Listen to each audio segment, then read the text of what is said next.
अस्सलाम वालेकुम students, welcome to my YouTube channel. आज का हमारा टॉपिक है oral proficiency test.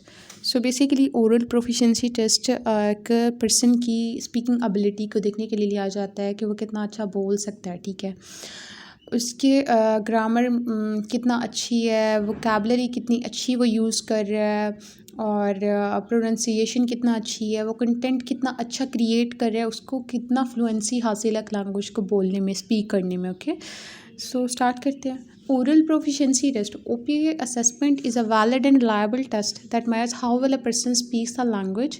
The procedure is standardized to assess global speaking ability, measuring language production holistically by determining patterns of strengths and weaknesses. Okay, तो इससे basically इसकी जो सबसे important form है, ज़्यादातर ओरल प्रोफिशिएंसी टेस्ट जो है ना वो इंटरव्यूज़ की फॉर्म में लिए जाते हैं ताकि आपकी स्ट्रेंथ्स का पता चल सके, वीकनेसेस का पता चल सके। इसलिए भी लिया जाता है कि आपने किसी यूनिवर्सिटी में अप्लाई किया फ़ॉरेन कंट्री में, और कहीं जॉब के लिए अप्लाई किया किसी कंट्री में, तो उसके लिए ये ओरल प्रोफिशिएंसी टेस्ट लिए जाते हैं।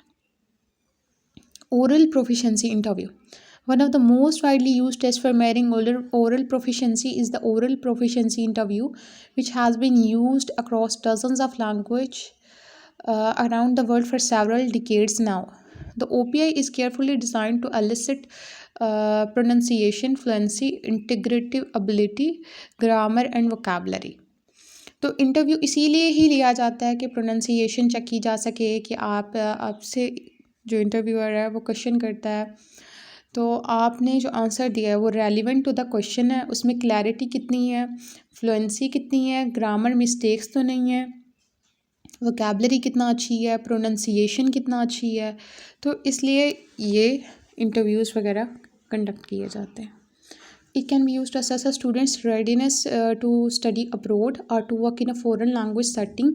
It can also be used to determine whether a student is ready to take a language proficiency exam, such as the test of English as a foreign language, TOEFL, or the International English Language Testing System.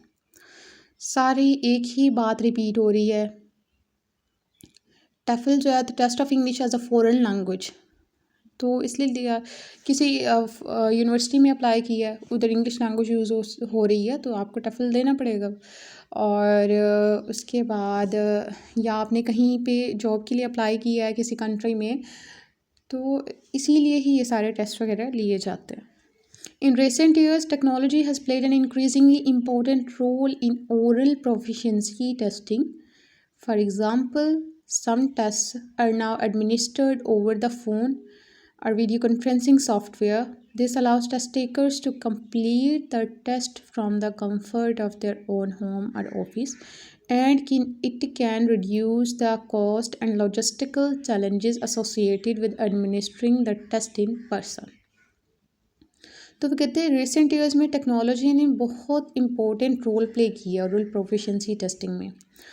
तो अब test के लिए special जाना नहीं पड़ता, mean phone पे या video conference के ज़रिए हो जाते हैं टेस्ट। तो जो टेस्ट टेकर्स होते हैं वो उसी से ही यानी कि आपके मार्क्स लगा लेते हैं, तो पता चल जाता है कि आपकी कौन से स्ट्रॉन्ग एरियाज़ हैं, आपकी कौन सी वीकनेसेस हैं, आपको कितना प्रोफिशिएंसी है एक लैंग्वेज को स्पीक करने में।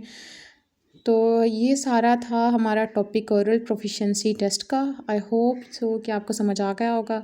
अगर मेरी ये वीडियो अच्छी लगी हो तो प्लीज़ लाइक कर दीजिएगा और मेरे चैनल को भी सब्सक्राइब कर लीजिएगा।